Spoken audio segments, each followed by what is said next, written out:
Olá, eu sou a Jennifer Portugal, mãe, educadora parental, e hoje eu quero continuar o assunto que eu trouxe no vídeo anterior, que foi a minha história, só que agora eu quero trazer um pouquinho sobre o que eu tive que mudar na minha vida e na minha rotina para conseguir aplicar de forma eficiente a disciplina positiva. Então, se você quer saber o que eu tive que mudar e o que talvez possa te ajudar a mudar aí no seu dia a dia, vem comigo e assiste o vídeo até o final para colocar as dicas em prática. No vídeo anterior, eu contei a minha história e como eu me aprofundei e como eu conheci a disciplina positiva. Vou deixar o link aqui em cima para vocês irem lá assistirem. Não sai do vídeo, termina de assistir esse vídeo, quando terminar vocês vai lá na outra abinha e vai assistir como que foi esse processo para mim. E com esse aprofundamento, com esse estudo e com esse conhecimento da disciplina positiva, se abre um novo mundo de possibilidades, de ideias, de formas de se educar uma criança para mim. Só que com isso, estudando, tentando colocar em prática, eu comecei a perceber que essa prática primeiro ia ter que passar por mim. Porque eu estudava, sabia aquilo na teoria, mas na hora de colocar em prática eu via que não era bem aquilo. Então eu comecei a entender que antes de levar aquilo para o meu filho e para outras pessoas, eu ia ter que passar por todo aquele processo dentro de mim. Então eu resolvi trazer algumas percepções que eu tive que mudar em mim para que a prática da disciplina positiva fosse mais eficaz no desenvolvimento do meu filho e na prática do meu dia a dia. Então eu resolvi trazer isso hoje para tentar encurtar o caminho de vocês a partir da minha percepção do que eu tive que mudar e do que vocês também podem se analisar para conseguir colocar a disciplina positiva na prática. A primeira percepção que eu tive que mudar e eu entendi foi que a prática é sempre mais difícil do que a teoria.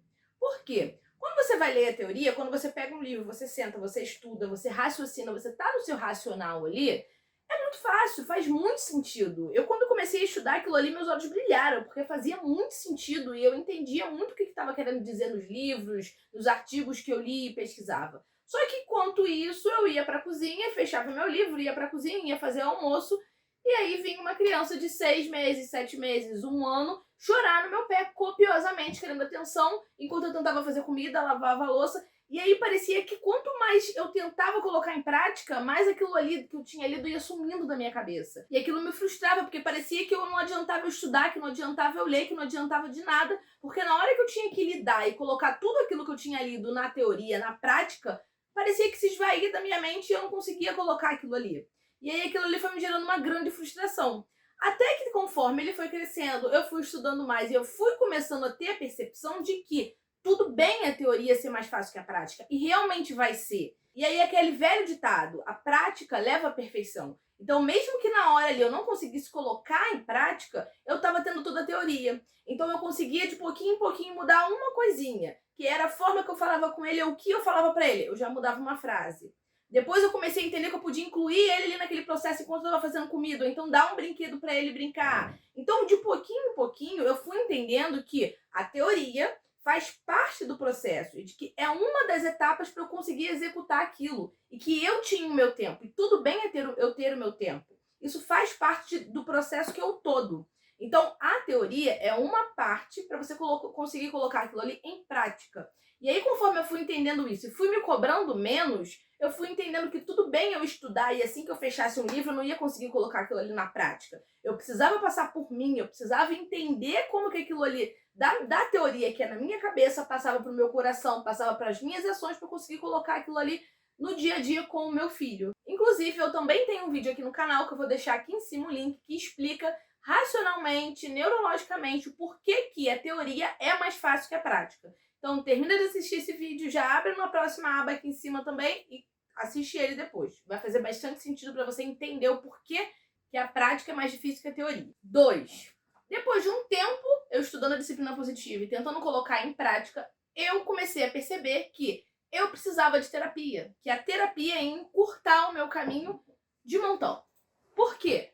Porque a terapia é um momento que você vai para se conhecer. É um momento que, primeiro, você se dá 1 hora ali para falar simplesmente e exclusivamente de você. Coisa que quando eu me tornei mãe, eu praticamente não conseguia ter 5 segundos para eu respirar e ser eu. Eu mergulhei na maternidade e simplesmente esqueci de mim. 2. Eu comecei a perceber que tudo que eu estudava na teoria, eu precisava passar para a prática. Só que na hora de eu pegar aquela teoria e passar para as minhas ações, que então é a prática, eu comecei a perceber que tinha outra coisa antes. E o que é essa outra coisa? Minhas crenças, meus pensamentos, a forma que eu fui criada, todos os meus gatilhos, o meu cansaço. Então eu comecei a perceber que esse processo de disciplinar o meu filho de uma outra forma, para eu usar a disciplina positiva, eu tinha que passar pela minha mudança, passar por um meu processo. E com isso a terapia me deu um super suporte. Por quê? Porque foi a forma que eu consegui entender o porquê que eu não estava conseguindo colocar em prática a grande maioria das ferramentas que eu estudava, e quando eu me via nas situações eu não conseguia colocar na prática, porque aquilo ali afetava crenças, afetava gatilhos meus.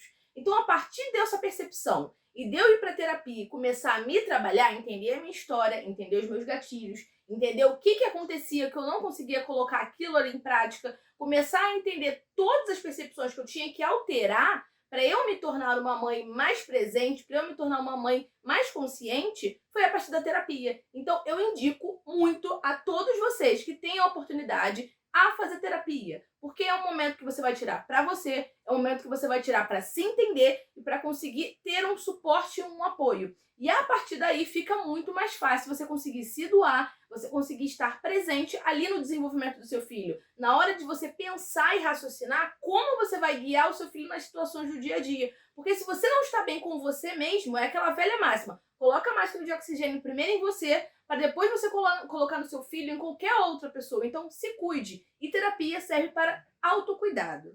3. Eu tive que começar a entender e a perceber que eu não mandava no meu filho e nas situações e nos comportamentos dele, e sim guiava. E o que isso quer dizer? Isso quer dizer que a nossa sociedade, de modo geral, e as pessoas com quem a gente convive, acreditam piamente que nós mandamos na criança. E nós seguimos isso. Então a gente acredita realmente que a gente vai mandar na criança. E quando a gente manda na criança e a criança não obedece, isso gera uma super frustração pra gente. E geralmente essa frustração a gente acaba descontando na criança. Aí a gente começa a rotular que é uma criança mal criada, que é uma criança muito agitada, que é uma criança que não te escuta, que não obedece. E aí eu fui começando a perceber que eu não mandava no meu filho. Que por mais que fosse mais fácil, simplesmente eu querer mandar, eu querer falar e ele simplesmente fazer, ou então o exemplo que eu dei antes, eu estar na cozinha fazendo a comida e eu falar para ele parar de chorar ou para ele não mexer no armário de vasilha e ele obedecer e ficar quietinho, seria muito mais fácil, mas era ilógico. E quando eu comecei a perceber que eu não ia conseguir mandar, que eu não ia conseguir olhar para o meu filho de 1 ano e falar: não mexe na gaveta de vasilha, isso não ia funcionar, isso ia gerar mais frustração para mim, para ele, as coisas mudaram. Eu comecei a entender que eu tinha que guiá-lo, que eu tinha que fazer com que ele entendesse aquilo ali e buscar ferramentas para como ele não fazer mais aquilo. Então eu comecei a entender que quando eu só mandava, eu não explicava o que ele tinha que fazer no lugar.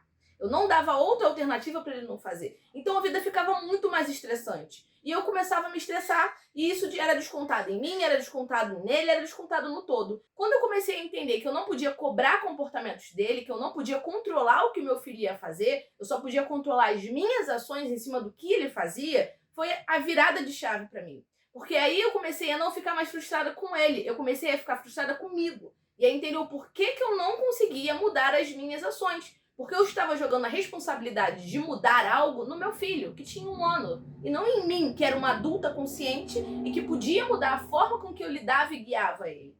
Então, quando eu comecei a ter essa percepção de que quem tinha que mudar era eu, de que quem tinha que guiar de outra forma era eu, aquilo ali foi ficando menos frustrante para mim. Não menos cansativo, mas menos frustrante. Porque a maternidade, de forma geral, ela é cansativa. Você lidar e guiar uma criança é cansativo.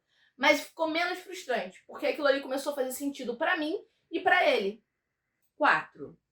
Outra coisa que eu consegui entender é que eu não ia conseguir mudar tudo de uma vez.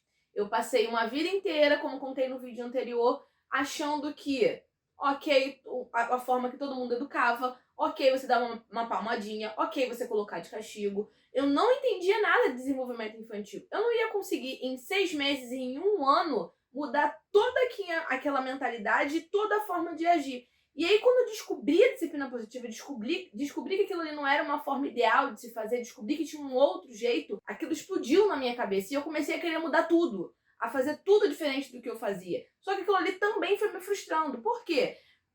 Eu tinha muita dificuldade na hora de colocar o Breno para dormir, por exemplo. Era muito difícil. Eu também tinha dificuldade, não, como eu falei já nos exemplos anteriores, de cozinhar, porque ele ficava chorando no meu pé, também era muito complicado. Eu lembro que teve uma época que ele pegava, coisa normal de criança, de bebê, que ele devia ter 1 ano, e virava todos os brinquedos de cabeça para baixo. Só que eu queria mudar tudo de uma vez só.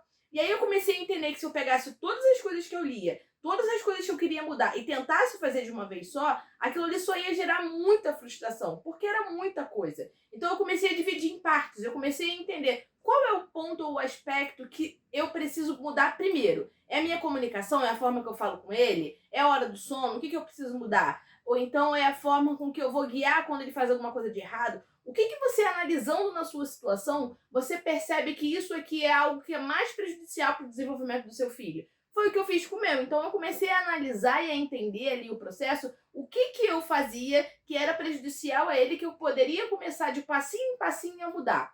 Porque toda essa mudança é mudar uma estrutura. E tudo bem você ir devagarinho. É que nem você não sabe andar de bicicleta. Você já vai começar a correr desesperadamente se você está aprendendo agora? Não vai. Você vai começar a tirar uma rodinha, vai andar, vai ficar meio mais ou menos, vai tirar outra, vai tentar de novo. E foi o que eu fui fazendo.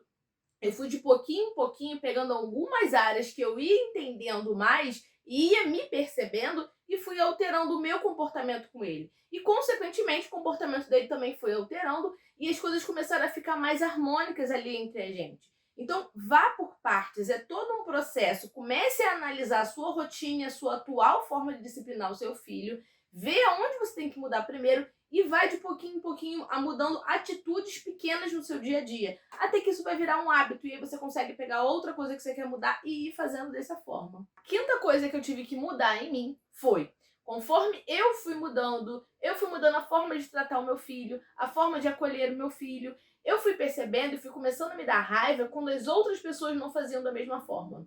E aí aquilo ali foi começando a ser uma dificuldade de eu lidar. Só que conforme ele foi crescendo e conforme eu tive que lidar com o social e com ele, eu percebi que eu não ia conseguir colocar o meu filho numa redoma, numa bolha de vidro. Por quê? Porque, infelizmente, a sociedade e as pessoas que convivem com a gente, a sua grande maioria, ainda tem uma percepção de desenvolvimento infantil e de como educar uma criança de forma extremamente desrespeitosa. Inclusive, a maioria das escolas que você for procurar ainda usa punição, ainda usa castigo, mesmo sendo um meio aonde olha para o desenvolvimento da criança. Então você imagina uma sociedade que sua grande maioria não estuda desenvolvimento infantil. Então eu comecei a perceber que eu não ia conseguir colocar o meu filho numa redoma, numa bolha de vidro. E aí o que eu entendi disso? Eu entendi que eu poderia criá-lo de uma maneira e com um suporte emocional suficiente para que quando isso acontecesse com ele, quando alguém desrespeitasse ele se sentisse seguro. Primeiro, ele perceber que aquilo ali é uma falta de respeito, porque ele não tem aquilo dentro de casa. Então, se aquilo ali não é um hábito para ele, quando ele chegar no mundo, ele vai perceber que aquilo ali não é algo legal. Ele sempre foi tratado com respeito, ele sempre foi tratado com empatia. Quando acontece algo diferente daquilo, ele consegue perceber que não é o certo. Segundo, se posicionar. Então, se eu consigo criar uma criança com autoconfiança de si e do mundo e com o mundo, eu consigo fazer com que aquela criança se reafirme. Conforme ela for crescendo, ela vai começar a perceber no mundo o que é desrespeitoso e vai começar a conseguir dar limites. Então eu percebi que o mundo, de certa forma, ia desrespeitar o meu filho, ia desrespeitar a minha criança. Eu poderia protegê-lo ali o máximo que eu conseguisse, então eu poderia, por exemplo, ir na escola e tentar argumentar e convencer que aquela forma eu não achava legal de ser tratada com meu filho em relação a desfraude ou em relação a qualquer coisa do desenvolvimento dele, mas com os outros, conforme ele for crescendo, ele vai saindo cada vez mais debaixo da minha asa. Então eu não consigo controlar o externo, eu consigo me controlar para dar uma disciplina harmoniosa e amorosa para ele, hoje em dia, que agora ele já tem 7 anos, ele conseguir se colocar e perceber quando que lá fora as pessoas são desrespeitosas, inclusive com ele, e se posicionar. Então isso foi um fator essencial para eu não tentar gastar energia com todos, que às vezes nem quer entender sobre desenvolvimento infantil. Então gaste energia com você e com o seu filho, como você vai guiar ele. Então, ou seja, hoje eu trouxe algumas percepções que eu ao decorrer do meu caminho, eu tive que mudar em mim para conseguir aplicar a disciplina positiva de uma forma mais eficaz e menos frustrante. Então, com isso, eu trouxe a minha experiência para vocês observarem como foi o meu processo, observarem o processo de vocês e colocar em prática o que vocês conseguirem peneirar. Observe a rotina de vocês, observe as percepções que vocês têm sobre você. Então, a partir disso, você começa a ir fazendo alterações no seu dia a dia para conseguir aplicar de forma eficaz e respeitosa a disciplina com o seu filho. Então, se você tem alguma dificuldade que você já tentou mudar e não conseguiu, deixa aqui nos comentários para a gente poder conversar. E se você quer mais dicas práticas e diárias sobre disciplina positiva e desenvolvimento infantil, me segue lá no Instagram, que eu compartilho conteúdos e o meu dia a dia com o meu filho e como educadora. E se você já tentou mudar, se você já estudou e está exatamente nesse processo de não conseguir colocar em prática, eu tenho a consultoria e a mentoria que eu consigo te auxiliar a perceber quais são os pontos na sua rotina e no seu dia a dia que você consegue mudar. Então, vou deixar o link aqui na descrição. E obrigada por assistir até o final e tchau, tchau!